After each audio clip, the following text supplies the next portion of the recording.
So yung pong message po na yon involved a lot of people. Like who? Hindi ko nga po just a A lot. lot of people, hindi mo maalala. Ay, very selective naman yung memory mo. Alam mo, a lot of people, tapos hindi mo masabi ngayon. Sino? Takot ka na merong hahabol sa'yo after this hearing? Ms. Maslog? Madam Chair, hindi Yes, niya Senator De La masabi-sabi. Rosa. Dahil siya mismo ang may hawak ng affidavit na gustong papirmahan kay Alice Go na ipinpoint si President Duterte, Senator Go, Senator Bato at si General Karamat na nasa likuran ng Pugo Operation. Those are names po that not validated and I'm not You are really not- sure. Sabi mo nga, they're not validated. Hindi mo naman trabaho ang validation. Tulad ng hindi mo trabaho no na kasama sa operation ng pag-aresto kay Guo Huaping. Yes, Your Honor. I Oo. know that, Your Honor. But these people, Your Honor, are in position. And Why I are you don't- crying, Ms. kasi Maslog? hindi po ako. Your Honor, I can't. Kasi wala po Madam akong Chair. authority, Your Honor. Madam Chair, Senator De La Rosa. Anong information ang narinig nyo kay Guo Huaping nung kinausap nyo? Anong sinabi niya? Actually po, when I talked to Alice po, kwento lang po ni Alice sa akin lahat from the beginning kung paano po siya nagsimula pagka-mayor. At saka sa lahat po na sinong nag-udyok Hindi kami po sa- interesado dyan. Hindi nga, Ms. Maslog. At alam nyo, hindi yan ang tinatanong namin sa inyo. Madam Chair, babalik ka Senator dalawang beses De La sa kulungan ni Alice Go for that purpose alone? Makipagkwentuhan? Ha? Do you want this committee to believe you? Na magkwentuhan lang? Dalawang beses ka pumunta. Anong pakay mo? Bakit ka pumunta doon? There was a communication, Your Honor. What There communication? was a message po. Ms. Your Honor. Maslog, ibaba nyo po yung tono nyo. I'm in sorry. answer. Go ahead, Madam Chair. Ano yung communication? Kaya ako siya magtaas ng boses. No, I'm sorry, Your Okay, Honor. so It's what- just, Tell us about the communication. okay, Your Honor. There was a communication of a person named ALG. Initials of Alice Leal Guo. Yes, Your Honor. Okay. There was a communication of ALG na kumakausap po sa amin, sa akin po sa messages. And also talk to the good general. So yung pong message po na yon po involved a lot of people. Like who? Hindi ko nga po just a A lot. lot of people, hindi mo maalala. Ay, very selective naman yung memory mo. Alam mo, a lot of people, tapos hindi mo masabi ngayon. Sino? Involve a lot of people. Sinong people? Oh, takot ka na merong hahabol sa'yo after this hearing? Sino? That communication po, Your Honor, from an ALG was telling the general mga pangalan po ng mga tao. Kaya nga, sino nga yung mga tao na yun? Ano involvement ng mga taong ito? Ano ginagawa din itong mga taong ito na nabanggit mo?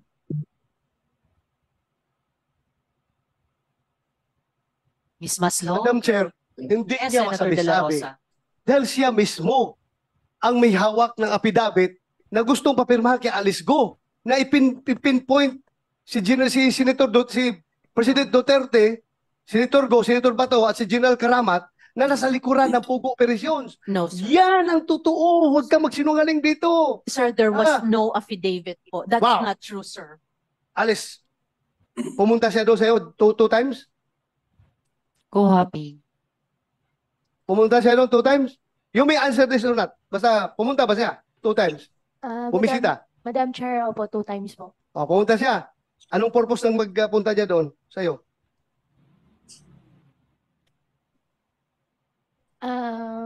Mr. Chair, Madam Chair, can I consult my lawyer po? Okay, you can talk to your lawyer. Ms. Maslog. So, Yes, ma'am.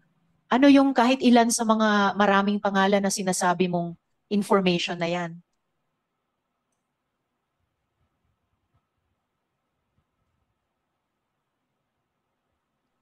Sinight ka na namin in contempt. I know, Your Honor. You are here in the Senate. At kahit ubos na ang PC namin sa isang resource person, pag cited in contempt, nasa custody ng Senate, well, for pending this coordination with the NBI. So you are not only in the protection of the NBI, pati kahit ubos na ang PC namin sa inyo, pati protection ng Senate. So what is your answer to our question? Your Honor, can I just submit the document, Your Honor, sa inyo? Submit it now. It's 3 I minutes to 5 I o'clock. don't have it right Write now, it Your down Honor. on paper. May papel kayo dyan, di ba? Bakit ba ayaw mo sabihin, excuse me, Madam Yes. Chair, bakit ayaw mo pa sabihin, SP pro tempore. Marian? The reason, Your Honor, is that because I am not sure if that's true. No, And it I doesn't don't matter want to- if it's true. Miss Maslog, kami po magtitimbang sa lahat na narinig namin sa mga resource persons na karaang mga buwan, mga taon. Kami po sa komite magtitimbang alin ang mukhang totoo, alin ang mukhang sinungaling. So we just need the raw information from you. Yung ibang mga resource persons, yung ilan na ayaw sumagot verbally, sige, pinasulat namin sa papel. Submit it to us now through the COMSEC so that the committee members can see. Madam Chair, Senator De La Rosa. just a small information na gusto ko ipa-confirm kay Ms. Maslog. Sino yung taga Malacanang na tumatawag sa'yo? Na pupunta ka doon sa kulungan? Nagbibigay na instruction sa'yo para papirmahin ng affidavit si Alice Go? Wala po, Your Honor. Wala? Wala. Are you sure? Yes, Your Honor. Sigurado ka? Yes po, Your Honor. Anyway, na-contempt ka naman eh. Na-contempt ka naman. General Macapas, habang nagsusulat si Ms. Maslog, meron ba siyang aktual na naging ambag sa investigasyon o sa arrest ni Go Huaping during all this time na parang may in siya sa law enforcement? Aside from doon sa pagkapunta ka namin kay Attorney, Your Honors, wala na po. So wala talaga. Okay. And yet, nakasama pa siya dun sa pangalawang pagpunta sa Indonesia. At nakabisita pa siya ng 2 beses kay Go Huaping sa custodial center. Again, Your Honors, No, Senator Joel. may we know, General, kung toong na-reimburse yung mga gastos ni Mary Ann Maslog sa PNPIG? no, Your Honors, no. Wala ni Cinco na ginastos tayo para sa kanya? Wala po, sir, wala po. Okay, mabuti yun. Kasi may peace of mind yung taong bayan na hindi tayo nagwaldas ng salapi. Yes, sir. Isang pugante. Senator Sherwin. General, yung pangalawang pagpunta ni Miss Maslog sa Indonesia, nagkita kayo? I General. think, yes, Your Honor, pumunta siya doon, I think doon na sa the place where we took Alice. Kasi si Alice na ilagay doon sa ibang building, yung unang briefing na pinuntahan namin ni Secretary pati ni Chief NP was a different building kung saan si Alice nakalagay. Pero nagkita kayo? Yes, Yeah. Your Honor. Nakita ko siya pero hindi siya kasama sa party. Hindi niyo siya pinapunta doon? Hindi po. So ano ang ginawa niya doon? Nung pagpunta niya doon? Ano ang naging papel niya doon sa pangalawang pagpunta sa Indonesia? Your Honors, please, hindi ko po talaga maintindihan kung bakit siya nandun.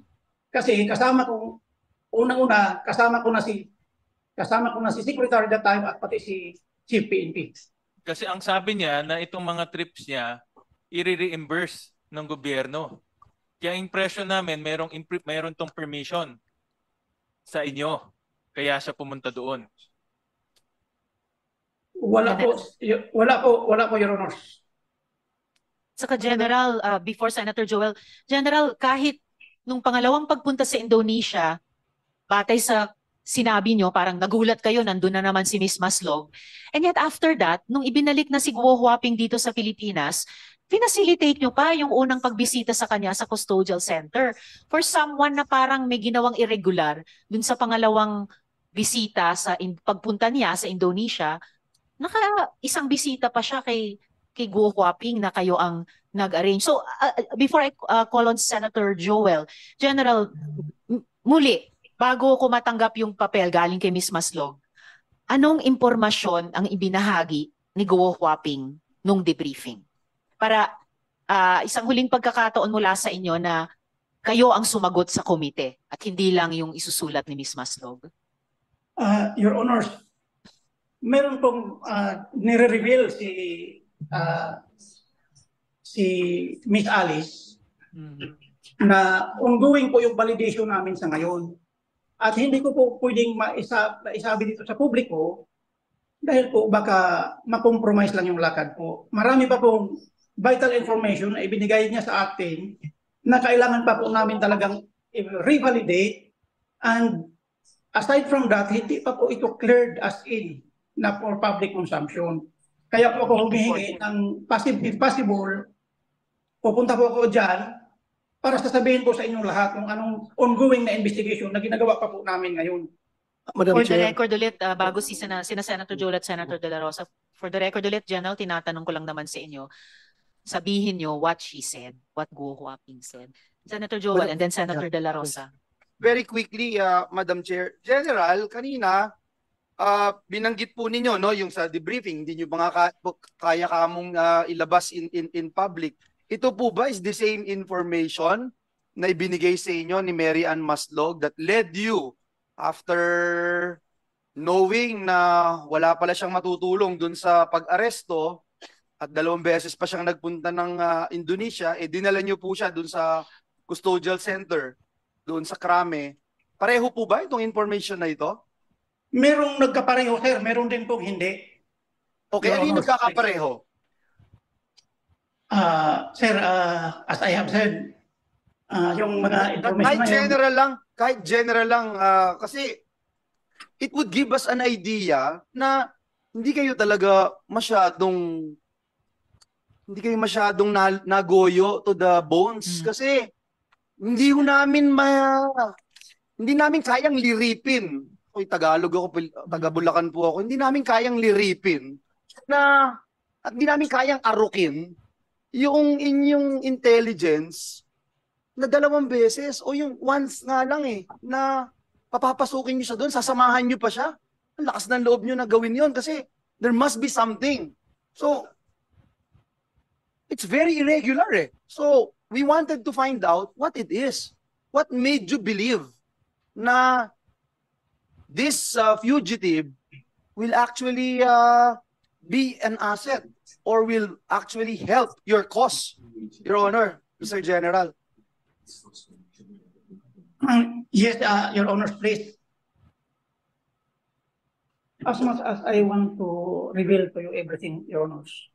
All right, General. Meron- If I may meron interject kasi po, tayo- General, sir, if I may interject. Ma'am, Sige. yes, Kung ganun Chairman. pa rin po ang magiging sagot natin. And before I call Senator De La Rosa, akala ko nga, mas marami pa tayong matututunan at this point kay Ms. Maslog kesa kay General. Mas konti pa pala because the single piece of information written here, hindi marami, hindi konti, ay iisa lamang. It's the single word or name na file don. File don, yun lang. Yun lang. Anong ibig sabihin ng file don, Ms. Maslog?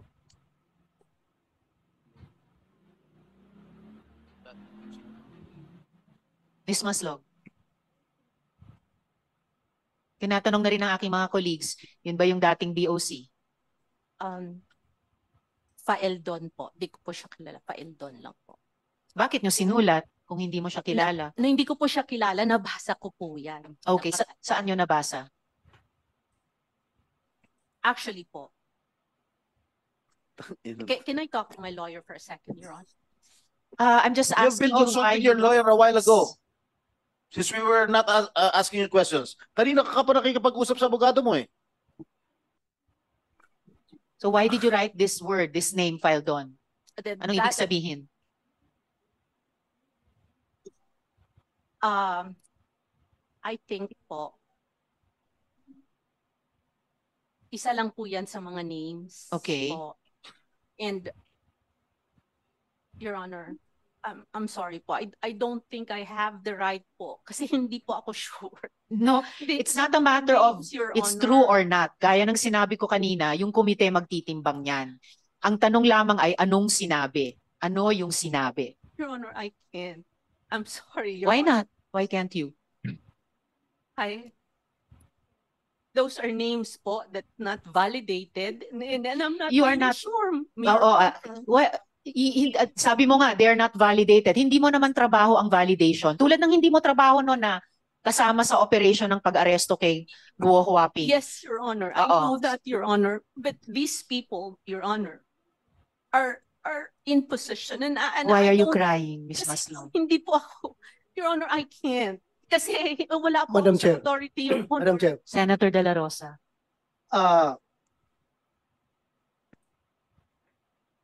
sabi mo kayo na, nabasa mo. Nabasa mo lang yan. Yung file dun, nabasa mo lang. Saan mo nabasa? Saan mo nabasa? Doon po sa communication nga po Anong communication? between yung certain ALG po. Certain ALG. Opo. So meaning, Alice Go. I will not, hindi ko po alam. Basta ALG po ang nakasulat. Hindi mo kaya nabasa yung pangalan na yan doon sa prepared affidavit na gusto mong papirmahan kay Alice Go? Your Honor, wala po akong papipirmahan kay Alice, Your Honor. Kang magsinungaling. I have iwan information. Alam ko. Kaya sabihin mo na kung sino yung nag-utos sa yung taga Malacanang na papirmahan yung affidavit na yan. Twice ka pumunta doon kay Alice Go para kumbinsihin siya.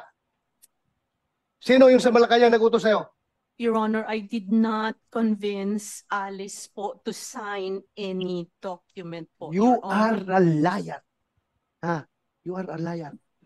Eh, expected naman yan eh. Naisahan mo nga ang gobyerno how many years ago? Mr. Chair, Naisahan mo na nga yung gobyerno noon pa. Ngayon pa. Mary Umani naman ito ng iba't ibang reaksyon mula sa ating mga netizens. Ayon kay Derek Coaling, yari na kaagad ang mga kasinungalingan ni Maslog, kala mo makakalusot kayo pati sa mga nag-utos sayo. Pahayag naman ni Rogelio Lacerna, why did the senators entertain this resource person? In fact she has dual identity. Walang credibility to testify before the committee. Nagsayang lang kayo ng oras sa isang marites. At ito naman ang saloobin mula sa ating kababayan na si Marion Kawili, nagagalingan ako kay Bato, hindi dahil tropa siya ni Duterte or what. Huling-huli ang mga kasinungalingan ni Maslog. Mga kababayan, feel free to comment below para maglabas ng saloobin sa balitang ito.